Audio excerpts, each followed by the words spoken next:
Madame, monsieur, merci d'être sur Equinox Télévision. Bonsoir, bienvenue aux 20h. L'industrie du tourisme est dans l'impasse au Cameroun. Des promoteurs de sites touristiques dénoncent le silence des pouvoirs publics. Le cri a retenti une fois de plus ce 3 juin. Un 3 juin consacré à la célébration de la journée mondiale du tourisme responsable. François Bozizé n'est plus au Cameroun. L'ancien président centrafricain a pris le chemin de l'Afrique de l'Ouest selon des sources. Il est désormais sous le coup d'un mandat d'arrêt international émis par le nouveau régime de Bangui.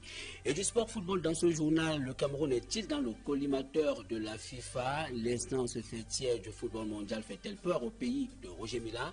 Rendez-vous dans la seconde partie de ce journal consacré au débat. Ce sera avec un analyste en sport. Je vous retrouve dans un très court instant pour les détails.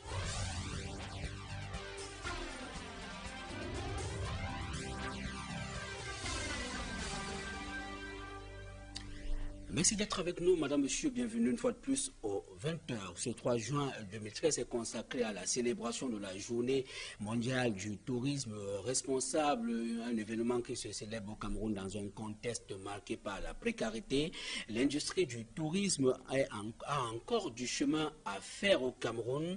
Les promoteurs de sites touristiques dénoncent l'absence du soutien des pouvoirs publics. Pourtant, le Cameroun regorge un énorme potentiel touristique. Des détails dans ce reportage signé Daniel Warenze II et Etienne Pascal Azebou.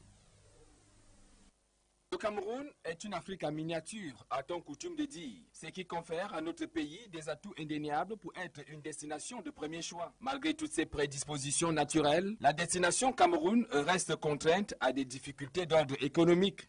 Les ministères restent que dans des grandes villes. Or, les sites touristiques, c'est sur la base, à la terre même, là où se trouvent les sites. Donc, effectivement, nous ne rencontrons pas assez de Camerounais qui s'intéressent réellement de la chose. Mais depuis que j'ai commencé, depuis 10 ans, je fais tout seul. Je n'ai pas encore reçu un seul franc de quelqu'un. Il existe pourtant au Cameroun des sites touristiques dignes d'intérêt, mais qui sont peu ou mal connus du grand public, ceci étant dû à une absence de communication. Beaucoup sont surpris de découvrir ces merveilles-là quand ils arrivent en Colando. Nous prions les médias que vous êtes, n'est-ce pas, à nous aider. Bon, les Camerounais pensent que le tourisme, c'est nos voisins qui viendra découvrir. Oh, nous-mêmes, même à la maison, on doit s'intéresser de ce que nous avons, parce que c'est ça le tourisme, c'est ce que nous avons. La célébration ce 3 juin 2013 de la 7e édition de la Journée mondiale, baptisée pour un tourisme responsable, a été une occasion pour les promoteurs des sites touristiques d'attirer une fois de plus l'attention du ministère de tutelle sur les difficultés que fait face l'industrie du tourisme au Cameroun. Et c'est un constat, le tourisme tarde à rentrer dans les mœurs des Camerounais. L'absence de moyens financiers est souvent évoquée pour justifier le désintérêt des uns et des autres à consommer des produits touristiques locaux. Une fois encore, Etienne Pascal Azebou. Des sites touristiques et autres lieux d'attraction au Cameroun, tout le monde est capable d'en donner un nom. La preuve. Bon, je peux citer un site, celui de Mbalmayo, Limbe, le Nord, au Waza Park. Nous avons le Botanic Garden à Limbe, nous avons les chutes de Tello. Mais combien sommes-nous capables aujourd'hui à visiter tous ces hauts lieux de tourisme? Pas très nombreux en fait. Ceci pour une raison qui semble être la même pour tous. Je n'ai pas les moyens. Si j'avais les moyens, je pouvais le faire. Mais quand on a l'argent pour faire tout, on peut tout faire. Compte tenu de la crise économique mondiale, les gens n'ont plus assez de moyens pour voyager. Vu sur cet aspect, nous pouvons dire, sans risque de nous tromper, que le tourisme n'est pas encore ancré dans les habitudes de bon nombre d'entre nous, même si l'on relève un intérêt didactique à la culture du voyage touristique. Mais ce serait vraiment important de découvrir son pays en voyageant. Le voyage, c'est une grande école, nous connaissons tous cela. Il faut avoir un peu de sous parce qu'il faut le déplacement, l'hébergement, la nutrition, mais tout Camerounais est capable de faire le tourisme. L'essor de l'industrie du tourisme au Cameroun n'est donc pas pour demain. Le tourisme perd ses lettres de noblesse dans l'arrondissement de Mogodé. Nous sommes dans la région du nord du Cameroun. Depuis le kidnapping de la famille française à la localité, il n'est plus que l'ombre d'elle-même. Artisan, guide touristique, se retourne l'épouse. Voici la carte postale de Mogodé dans ce reportage signé Amadou Daïro et Sandrine Babo. Nous sommes dans l'arrondissement de Mogodé, situé dans le département du Mayo-Tsanaga, à 165 km de la ville de Maroua. La localité est un circuit touristique du fait de sa localisation au pied du mont Rumsiki. Ici, la population, estimée à 113 000 âmes, vivent de l'agriculture, de l'élevage et du petit commerce. Mogodé, c'est aussi les problèmes d'adduction en eau potable. Le précieux liquide qui sert à la fabrication de la boisson locale appelée Bilibili. À Mogodé, il faut également faire face au mauvais état des routes, s'armer de patience durant les trajets pour la plupart faits à moto, qui reste le moyen de locomotion le plus utilisé dans cette localité. Mogodé, c'est surtout ses sites touristiques, un paysage pittoresque, accentué par les hauteurs au centre desquelles le mont Rumsiki, qui ne laisse aucun visiteur indifférent. Seulement, l'arrondissement de Mogodé a perdu ce prestige d'antan au lendemain de l'enlèvement des 7 touristes français. Par rapport aux enlèvements des États français qu'on a pris sur la route Oaza à Dabanga, nos hôtels ne tournent même pas 1/10 de ce qu'on faisait dans le temps. Et qu'on était obligé de mettre nos personnels en congé technique parce qu'on n'arrive même pas à les payer. En effet, c'est au campement de Rumsiki que les escrotages français ont séjourné la veille de leur captivité à Ouaza. Au lendemain de ce triste souvenir, Mogodé n'est plus que l'ombre de lui-même. Pourtant, destination incontournable dans le tourisme au Cameroun de l'avis des spécialistes en la matière. Même l'artisanat, qui autrefois pesait la fierté de la ville de Maroua, a pris un coup. Malheureusement, cette fois, mon artisanat est bloqué. Au temps passé, quand il y avait des touristes, par an, je peux en avoir au moins 500 000. Et maintenant, c'est zéro.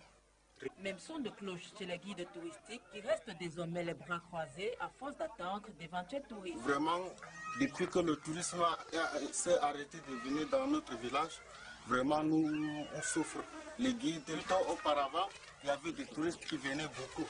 Et maintenant, c'est par chance et par chance que les clients viennent ici et accompagner même des soldats derrière eux. Sans ça, ils ne veulent pas venir encore. Le chiffre d'affaires a baissé, tous regrettent la belle époque. Face à tous ces problèmes, le maire de la commune de Mogodé, Gilbert Yama, a demandé aux artisans et aux guides touristiques de ne pas perdre espoir. Les travaux de bitumage des axes routiers impraticables en saison pluvieuse sont achevés. Un fonds a été débloqué pour l'embellissement de la ville et le soutien aux artisans. Mogodé, arrondissement frontalier avec le Nigeria, vient de bénéficier du gouvernement camerounais une unité du bataillon d'intervention rapide, le BI, pour assurer la sécurité des hommes et des biens. Et Marafa Amidou Yaya a écrit sa 6e lettre ouverte à Paul Biya, le président de la République du Cameroun. Dans ce document, l'ancien ministre camerounais en charge de l'administration territoriale actuellement en prison pour détournement de fonds publics s'exprime au sujet de la légitimité du Sénat et de l'Assemblée nationale. Il demande au président de la République du Cameroun une répartition équitable des sièges au sein de ses représentations nationales. D'autant que les leaders politiques pensent comme Marafa qu'il est temps pour le régime en place de procéder à une réforme institutionnelle. Avis également partagé par le député SDF Joseph Mbadam qui dénonce la disparité des sièges à l'Assemblée nationale. Emmanuel Diop et Yannick Mbazo. Le problème de réforme des institutions dont fait allusion l'ex-secrétaire général à la présidence de la République dans sa 6e lettre est unanimement partagé par certains leaders des partis politiques. Ainsi pour eux, il est temps de modifier le décret numéro 92/013 du 15 janvier 1992 portant répartition actuelle des sièges. Nos institutions doivent être révisées assez régulièrement. Quand vous regardez les répartitions des sièges de députés par département, vous allez découvrir qu'il y a certains départements dont le poids démographique est supérieur à d'autres, mais qui ont moins de députés que ces circonscriptions-là. Il faut faire un recensement de toute la population, toutes les populations camerounaises. Il faut revoir notre loi fondamentale et il faut que l'on écoute de temps en temps ce que disent les vrais opposants. Avis partagé par le vice-président de l'Assemblée nationale, député du Social Democratic Front, Mbandam, qui rejette toute idée d'équilibre régional. Elle a 11 députés dans le sud, alors que quand vous venez de dire Mézam, qui est plus peuplée que la région du sud, n'a que 3.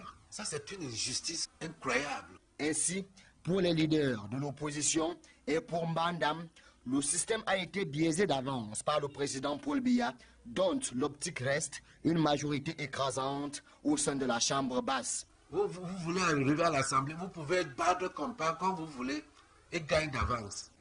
Et je peux vous dire que le parti de pays ne paye pas de caution. Il y a des communes qui gagnent de forfait, parce qu'ils ne font même pas les dossiers, ils ne payent pas les cautions. Marafa Amidou Yaya, depuis sa cellule du secrétariat d'État à la Défense, dans cette 6e livraison, vient ainsi remettre sur la table de discussion l'épineux problème des disparités des sièges à l'Assemblée nationale du Cameroun.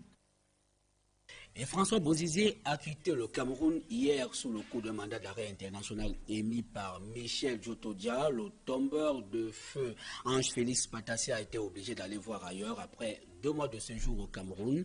Et c'est ailleurs, selon des sources, c'est l'Afrique de l'Ouest. Marcelin Gansoko.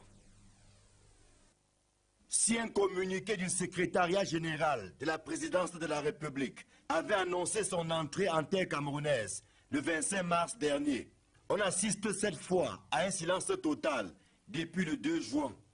Et pourtant, François Bozizé a bel et bien quitté le Cameroun par l'aéroport international de Yaoundé-Simalène et à bord d'un avion de la compagnie Kenya Airways.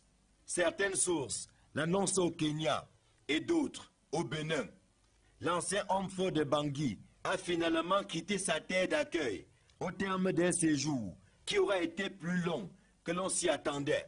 Entré au Cameroun par la région de l'Est le 24 mars dernier, suite au renversement de son régime, François Bozizé s'était installé à l'hôtel Hilton avant de déposer par la suite ses valises dans une résidence huppée au quartier Golf à Yaoundé. Ce qui avait laissé penser que le tombeur d'Ange Félix Patassé avait écarté la thèse d'un départ précipité du Cameroun, alors même que le communiqué de la présidence de la République le disait en transit dans notre pays. C'était sans compter avec l'épée de Damoclès que représente le mandat d'arrêt international émis contre l'ancien chef d'État par les nouvelles autorités de Bangui. Ce mandat, qui court depuis quelques jours, a finalement déterminé le régime de Yaoundé à lâcher le général déchu.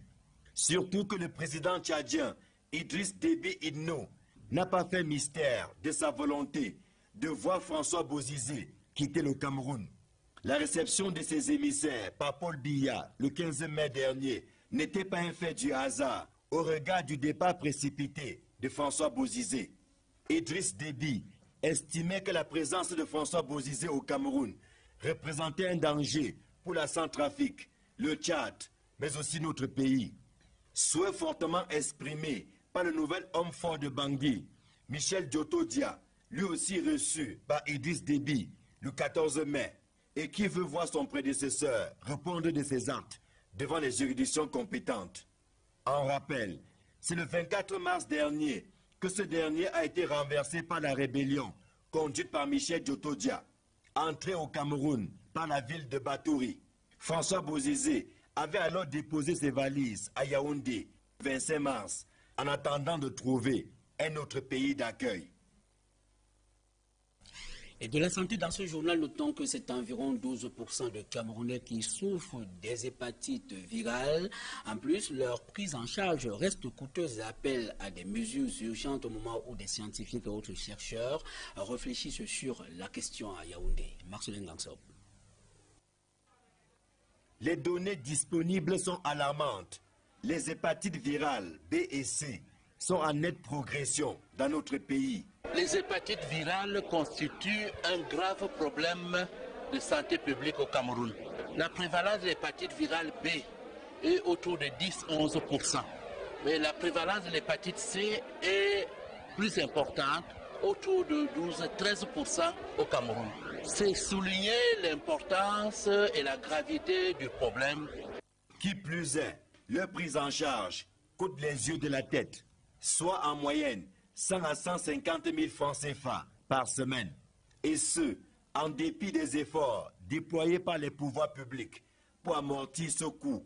Les porteurs d'hépatite virale B sont des malades chroniques, à savoir que ces malades doivent prendre longtemps les antirétroviraux, les mêmes utilisés pour le VIH.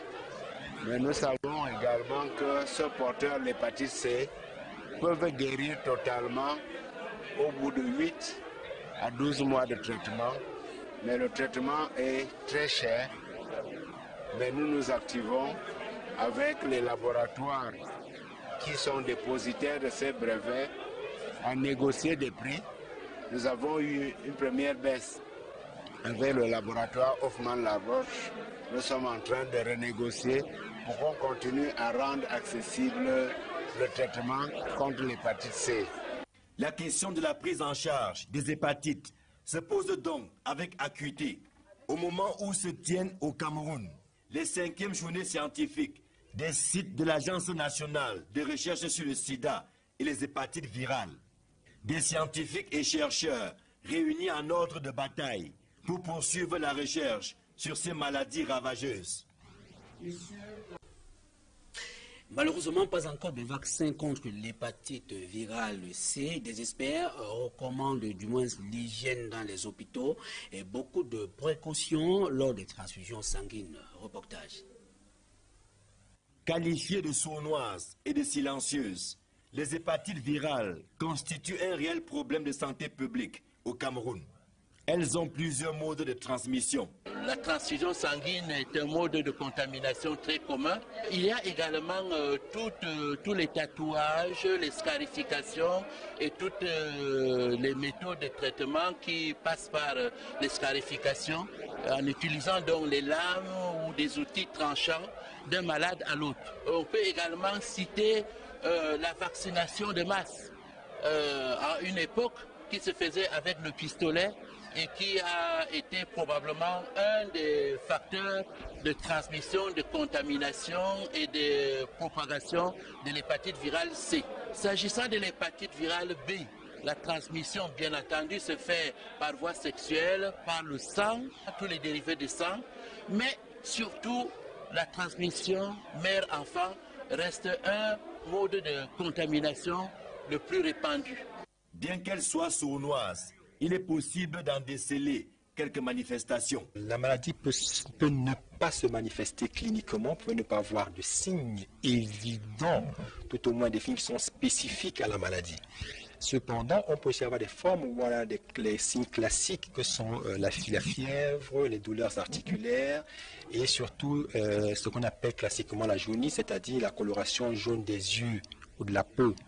Mais il faut tout de suite dire aussi que cette coloration jaune des yeux et la peau ne sont pas spécifiques des hépatites virales. Même dans un accès palus, on peut aussi avoir une jaunisse.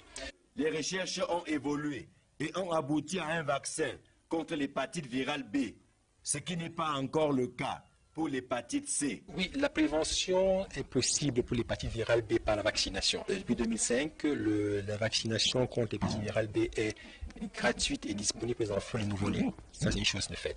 Pour les adultes, ils peuvent se procurer les vaccins dans les pharmacies, c'est aussi possible. Mais pour l'hépatite virale C, dans le monde entier, il n'y a pas encore de vaccination contre l'hépatite virale C.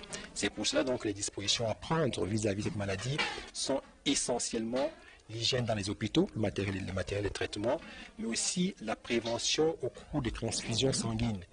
Le réseau camerounais contre les hépatites virales s'associe au gouvernement pour mener une lutte qui n'a rien à voir avec une partie de plaisir. C'est de longue haleine. Et quelques faits de société dans ce journal. D'abord, ce faux gendarme désormais entre les mains de vrais gendarmes. La scène se déroule à Ebolova dans la région du sud. Le faux gendarme a été interpellé à la suite d'une altercation avec un maréchal de logis, Julingue. Voici le jeune Samuel Ntap, adjudant-chef de gendarmerie. Sa carrière vient de prendre fin à l'âge de 25 ans. En réalité, il se faisait passer pour un officier de la gendarmerie d'Ebolova. C'est à la suite d'une altercation avec un maréchal de logis-chef que Samuel est démasqué. Il a intimé l'ordre à un maréchal de logis-chef de la gendarmerie de le saluer. Bon, après, il y a eu une altercation entre les deux. Le maréchal de logis-chef s'est aperçu que c'était un faux gendarme. Il a fait appel à un officier de la gendarmerie qui est descendu sur les lieux. Il a interpellé et il a été conduit ici à la brigade. Arrêté et conduit à la brigade territoriale, le faux adjudant-chef passe aux aveux complets. Comment est-ce que vous avez eu les attributs de la gendarmerie? Ça, j'avais fait ça ici à Ebolova. Je voulais qu'on me fasse pour mon nom simple. Et le monsieur qui fait ça, le jour-là, il y avait les gens de la gendarmerie qui faisaient ça. Il a donc mélangé mon nom avec tous les trucs de la gendarmerie là. Et le pistolet que vous avez là. J'ai pris ça le matin pour aller jeter ma sacoche là-dedans, j'ai mis ça là-dedans. Et dans les déclarations, j'ai oublié donc que j'avais ça dans la poche. Tout ça est arrivé quand j'avais ça dans ma poche. Lors de son arrestation, le présumé malfrat possédait un faux pistolet noir en plastique, une carte de visite d'un officier de gendarmerie ainsi qu'un badge à son nom. C'est que c'est un mauvais exemple. Un mauvais exemple d'une jeunesse déroutée. Alors nous avons besoin de jeunes qui travaillent pour gagner honnêtement leur vie. Et c'est l'occasion pour moi ici d'interpeller tous les jeunes arrondissements des bons patrulliers en leur disant que c'est terminé. Nous allons nous mettre à la chasse de tous les bandits de grand chemin qui tenteront, n'est-ce pas, de mettre mal à l'aise nos nobles citoyens. Après les investigations, Samuel Ntap est gardé à la brigade territoriale de Bolova. Il sera présenté au procureur de la République. Vous le voyez très bien, l'habit ne fait forcément pas le moine. Des bandits, il y en a, ils ont frappé encore à Douala. Ce cambriolage au siège du réseau des défenseurs des droits humains en Afrique centrale. La scène s'est déroulée dans la ville de Douala dans la nuit de samedi à dimanche hier. Des individus non encore identifiés ont emporté avec eux des ordinateurs, des clés USB et d'autres matériels informatiques. Maximilienne Gombe, directrice exécutive du REDAC, déclare que ce cambriolage intervient après la série de menaces dont elle est victime depuis quelque temps. Et dans l'élément qui suit, je vous propose de l'écouter au micro d'Equinox Télévision. Nous subissons beaucoup de menaces.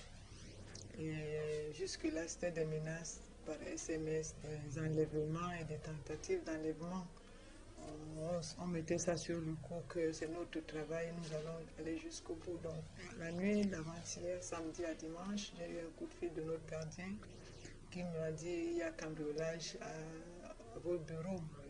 J'ai tout de suite pensé au bureau de mes collaborateurs parce que il y avait un mur là qu'on n'a pas fini. Et quand je suis arrivée, grande était ma surprise de constater que c'est dans mon bureau. Et les personnes qui sont venues, on sent que c'est des professionnels qui sont rentrés pour pas voler, mais pour prendre des choses essentielles. Donc, alors, qu'est-ce qu'ils m'ont pris?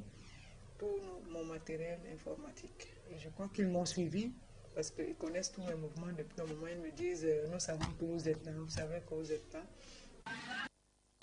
Et en page magazine de ce journal, je vous propose d'aller à la découverte de Mombo. Mombo, c'est un village situé à plusieurs kilomètres de la ville de Nkongsamba dans le département du Mongo.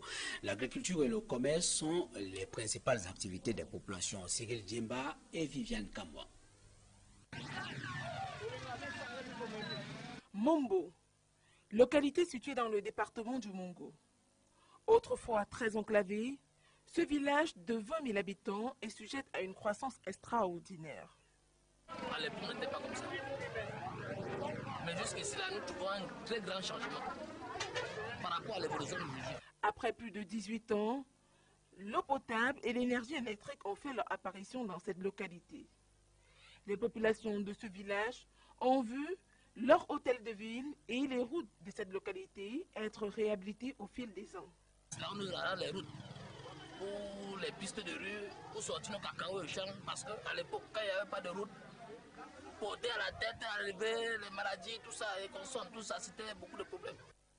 Une action qui permet aux agriculteurs de sortir du village pour écouler leurs produits. Ici, les populations vivent du commerce et des retombées des plantations. Sur le plan culturel, plusieurs monuments ont été bâtis pour l'embellissement de la ville. À cela s'ajoute l'aménagement des jardins publics, des actions qui font la fierté des populations qui espèrent voir Mombo devenir une grande métropole à l'horizon 2035. Et du sport football dans ce journal, élection à la Fédération camerounaise de football, la FIFA intime l'ordre à l'équipe dirigeante en place de tenir son assemblée générale élective. La FIFA s'indigne face à l'intervention du gouvernement camerounais dans les affaires internes de son association membre, Jean-Paul Chouniat. Dans la correspondance envoyée à l'Africa Foot, La FIFA sonne son association membre d'organiser rapidement son assemblée générale élective dans les meilleurs délais et lui rendre compte au plus tard le 6 juin courant. La Fédération internationale de football association décrit surtout la décision du gouvernement camerounais de mettre sur pied une commission ad hoc chargée de gérer la FECAFOOT. Pour la FIFA, cette mesure n'est pas du ressort du politique, plutôt de la FECAFOOT de mettre en place une structure pareille conformément aux articles 16 et 17 des statuts de la FIFA. L'instance fêtière du football mondial s'indigne aussi du verdict de la Chambre de conciliation et d'arbitrage du Comité national olympique et sportif du Cameroun sur l'invalidation des candidats déclarés à la présidence de la FECAFOOT. Pour la FIFA, le CNOSC n'a compétence que pour juger les litiges sportifs et non des contentieux électoraux. Une question toute désormais dans les esprits à presque moins de 72 heures de l'ultimatum de la FIFA. Y aura-t-il élection ou pas? Nul ne peut répondre au regard des protagonistes en présence pour le contrôle du football camerounais. Abdourahmane Amadou, ancien bras droit de Iya Mohamed, passé à l'opposition, fustille cet ultimatum de la FIFA et fulmine qu'ils ne se laisseront pas faire. Pour les anciennes gloires, l'épouvantail FIFA ne fait peur à personne. Elles n'entendent pas lâcher prise tant que les élections ne se feront pas dans les règles de l'art. Un tête-à-tête est d'ailleurs prévu cette semaine entre le Premier ministre camerounais Philemon Yang et le président sortant de la FECAFOOT Iya Mohamed, en vue certainement d'une sortie de crise. A noter, c'est après le renvoi de l'Assemblée générale élective du 25 mai dernier que la FECAFOOT avait écrit à la FIFA sur les raisons de la non-tenue de cette consultation électorale. Nous reviendrons dans la seconde partie de ce journal consacré au débat. Retour sur le match amical qui a opposé hier le Cameroun à la sélection ukrainienne. Le nouvel entraîneur des Lions de football fait son baptême de feu avec la sélection nationale. Volker Finke a aligné de jeunes joueurs. Le technicien allemand a fait confiance à la jeunesse, dites-vous, Jean-Paul Chouniat. Pour sa première sortie en match amical contre l'Ukraine, le nouveau sélectionneur des Lions a d'entrée de jeu fait confiance aux jeunes qui entrent ainsi dans la tanière. À travers son 11 entrants, Volker Finke semble marquer la rupture avec ses prédécesseurs, même si au préalable, le technicien allemand n'avait pas de choix en raison de la défection des joueurs cadres comme Samuel Eto'o, Alexandre Son, entre autres. Volker Finke a pris le risque d'aligner dans les buts Sami Ndiok, bleu qui a réussi son entrée par la grande porte en gardant inviolée la cage des Lions indomptables. Un autre choix de Volker Finke qui n'a pas déçu, c'est Marvin Matip, le frère aîné de Joël Matip. Rentrant en cours de jeu à la place de Danny Nunke au poste d'arrière droit, un des maillons faibles de l'équipe, Marvin Matip a tenu bon avant de passer à l'axe devant la défense centrale. En livrant son premier match avec les Lions, Marvin Matip réalise le rêve qu'il nourrit depuis 2010, celui d'évoluer dans la sélection nationale du pays de son père. Un autre lionceau qui a réussi son entrée, c'est Raoul Lewe d'Osasuna. Il aurait fait la bonne affaire jusqu'à l'entrée de Stéphane Biya. Dans les rangs des Lions, Willy Overtoum a été pour la première fois titulaire, pourtant régulièrement convoqué depuis l'ère Denis Lavagne. Arrivé à la tête des Lions sur la pointe des pieds, Volker Finke, de par son goût du risque, pourra-t-il s'avérer comme l'homme de la situation avec une équipe des Lions en panne de qualification depuis 2010 à une compétition internationale? Le technicien allemand a pu arracher un nul vierge contre l'Ukraine, mais le test grandeur nature, c'est le 9 juin prochain, en match de la 4e journée des éliminatoires de la Coupe du Monde 2014. Attendu cette semaine à Yaoundé, les Lions vont se préparer au pays avant de mettre le cap sur Lomé, où ils affrontent les éperviers du Togo, quart de finaliste à la CAN 2013 en Afrique du Sud. Et une semaine après, le 16 juin, les Lions seront face au Simba de la République démocratique du Congo. Le nouvel entraîneur-sélectionneur espère voir son effectif au grand complet avec le retour de tous les joueurs cadres. Et le retour au Bercail est prévu pour ce jour et pour refermer la première partie de ce journal championnat d'élite One. La deuxième journée s'est jouée hier. On a enregistré les résultats suivants. Lyon Sport 1, Astre 0, DAC 1, Unisport 1, Sable 0, Ndjalakwan 1, Renaissance et Panthère ont fait jeu égal 1 but partout. De même que Canon qui était face à Union de Douala Fouvou 0, Coton Sport 1. Match en retard à opposer cet après-midi. New Star au Tonnerre au stade Bépanda, score de la partie 1 pour le Tonnerre et 0 but pour New Star. Classement non officiel à une journée de la fin de l'élite One, champion honorifique Astre 26 points, deuxième Unisport 22 points, troisième DAC 19 points. Végète dans le ventre mou du classement Union de Douala 8e avec 14 points, suivi de Panthère 14 points. 12e et premier relégable le Canon de Yaoundé avec 13 points, avant-dernier Sable 10 points et 14e et bon dernier Fouvou de Baham avec 6 points. aucune victoire à son actif depuis le début de la saison pour ce qui est de l'élite. Tout la phase allée s'est achevée ce week-end. UMS de Loum est sacré champion honorifique avec 26 points, suivi de Sahel 22 points, APGS 22 points, 4e Cosmos de Bafia 21 points, sont relégables Dragon de Yaoundé 12 points, Tico United 11 points et enfin AS Matelo, bon dernier avec 9 points. Madame, Monsieur, je vous invite à présent à nous retrouver dans la seconde partie de ce journal consacré au débat. C'est juste après l'indicatif.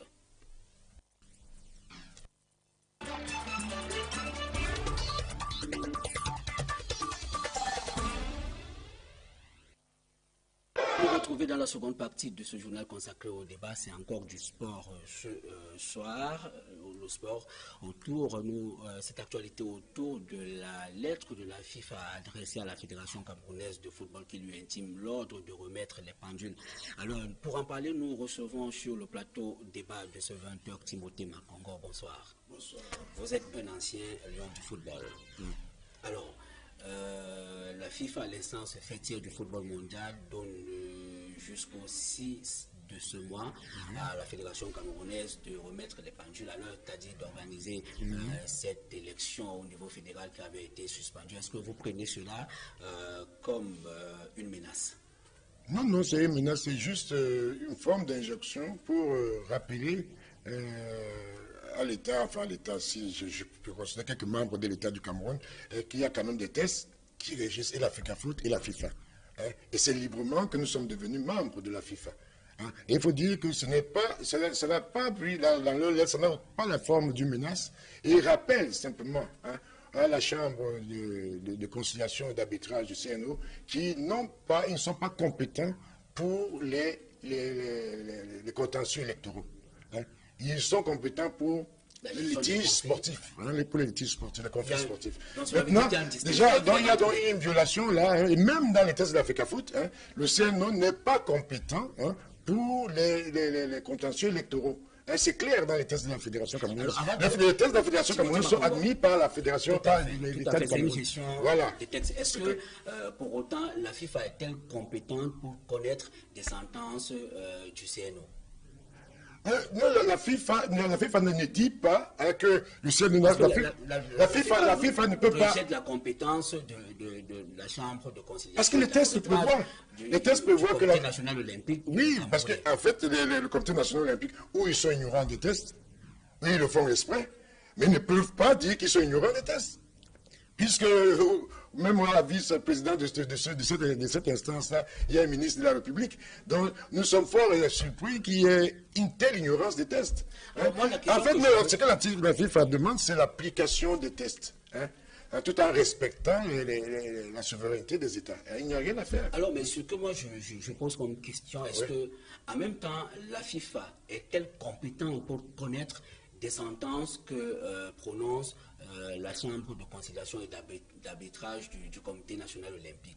Est-ce que la FIFA a son mot à dire lorsque cette institution s'est prononcée sur une question, quelle que soit sa forme ou quelle que soit sa nature? Oui, la FIFA a son mot à dire parce que la FIFA a quand même la maison mère, il faut le reconnaître.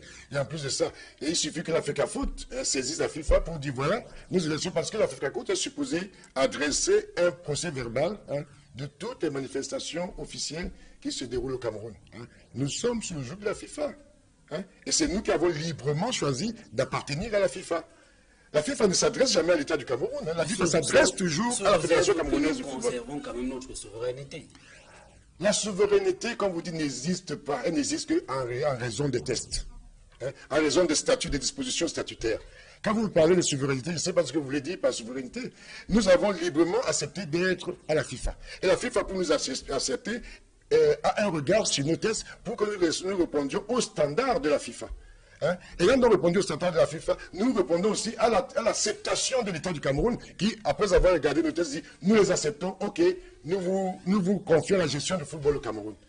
Maintenant, au regard de ces tests, il est clair que le CNO n'est pas compétent pour les contentieux électoraux.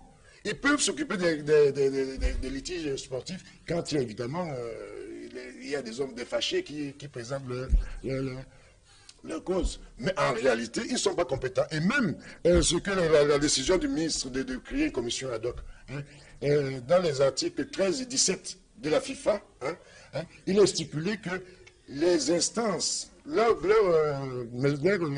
associations membres de la FIFA doivent exercer, gérer librement leur maison, leur instance. C'est-à-dire que cette compétence n'est pas reconnue. Elle n'est pas reconnue au ministre, parce qu'en plus, il est dit que dans les tests de la FIFA et de la Fédération camerounaise de football d'ailleurs, que s'il y a une commission à mettre en place, seule la FECAFOOT est habilitée à mettre en place cette compétition, pas le ministre. Et ça, c'est quand même assez décevant de la part du ministre, parce qu'en réalité, le ministre est au courant de ces tests. Il est supposé avoir des techniciens, des gens qui regardent les tests de près pour lui dire attention, il faut bien regarder cet aspect dans ce test-là. On ne peut pas laisser le ministre aller comme ça sur une arène et puis dire des choses qui sont fâcheuses. Comment est-ce que vous appréciez l'argument qui a amené à mettre en berne cette élection au niveau fédéral? Est-ce que vous avez le sentiment aujourd'hui que c'est un argument assez spécieux que les pouvoirs publics ont utilisé pour suspendre justement le scrutin? Non, en réalité, c'est un argument très très nuageux, parce qu'en réalité, l'argument qui a été utilisé, c'est quoi? C'est qu'il y a insécurité. Vous imaginez, c'est presque une insulte pour l'État du Cameroun, pour le Cameroun que nous sommes, avec tous les corps spécialisés qui au Cameroun, dit que le Cameroun ne peut pas assurer la sécurité de 110 personnes pour l'organisation d'une assemblée générale. C'est impensable, c'est un argument presque offensant. Pour tous les Camerounais que nous sommes, c'est absolument offensant.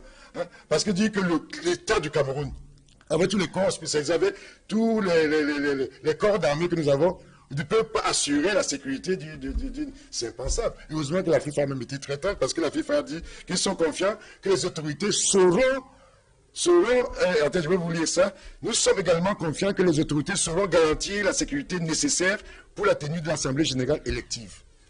C'est ce que la FIFA écrit. Parce qu'ils ne croient pas un seul instant qu'au Cameroun, il y a une insécurité telle qu'on ne puisse pas tenir une Assemblée générale. Donc, c'est un argument nuageux et malheureux. Pas suffisamment intelligent pour se convaincre que c'est le Cameroun. Vous pensez qu'il faut nécessairement tenir cette Assemblée générale élective au mépris justement de ce péril sur l'insécurité? Pour vous, qu'est-ce qu'il faudrait? Non, en réalité, il n'y a pas, non, ne jouons pas sur les mots, il n'y a pas de péril. Il n'y a pas de mépris, il n'y a pas de péril. En fait... Vous avez quand même vu ce qui s'est passé dans la région du littoral. Mais ce qui s'est passé dans la région du littoral, on a été obligé de déporter l'élection pour le siège de la FECAFOOT. Écoutez, ce qui s'est passé dans la région du littoral, vous êtes un peu en train de me dire que le gouverneur de la région du littoral n'a pas assez de force pour maintenir des troubleurs, qu'il y a une dizaine ou une vingtaine de troubleurs.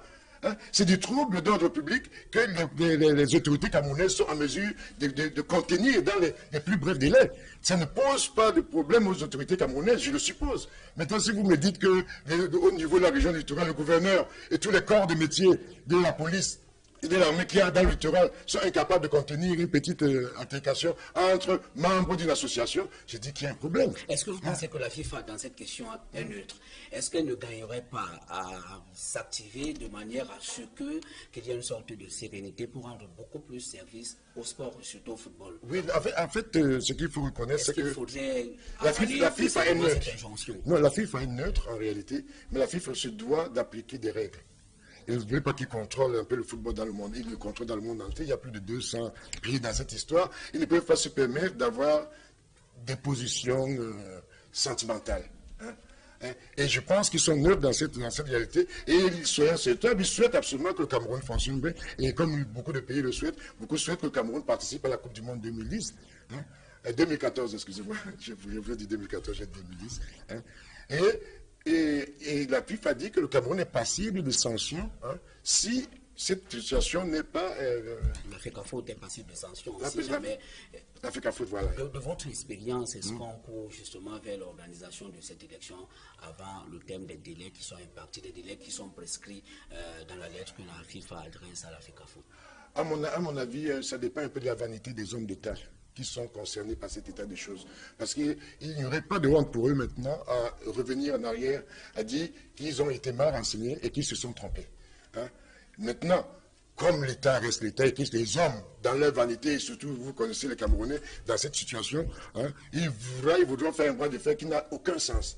Parce qu'en réalité, ce bras de fer, même ce que tu comprends en disant l'Africa Foot est mort, l'Africa Foot marche mal, l'Africa Foot... En fait, c'est une propagande qui n'a pas de sens, qui a été menée par un groupe d'hommes qui sont blessés dans leur vanité. Et c'est cette vanité-là qui amène ces gens à vouloir sacrifier toute une nation de football, hein, parce qu'ils veulent... Ils comptent sur leur paraître. Et si le Cameroun venait à être sanctionné par la FIFA, vous pensez que ce serait la fin du monde? Ce ne serait pas la fin du monde pour le Cameroun, ce serait la fin du monde pour aucun pays. Mais seulement, vous savez que le football, c'est un peu comme la drogue dans ce pays. Hein. Dit aux Camerounais qu'il n'y a plus de football. Vous imaginez non seulement le nombre de joueurs qui se retrouvent au chômage, les présidents de clubs qui ont mis des millions pour mettre en place une situation, des projections qui ont été faites au niveau des sponsors locaux, hein, le marketing qui a été, tous les engagements, non seulement sportifs, politiques, mais surtout financiers qui ont été faits, hein, se mettre en quarantaine parce qu'il y a une poignée d'hommes qui estiment qu'il faut que leur vanité prenne le dessus sur la réalité d'une vie de plusieurs situations, de la vie de plusieurs situations. Merci Timothée Makengo, ancien Lyon. Merci. Merci d'avoir accepté ce plateau. Merci beaucoup. Madame, monsieur, merci de nous avoir suivis. C'est la fin de ce journal. Restez connectés sur nos programmes. Je vous retrouve demain lorsqu'il sera 20h. Bonsoir.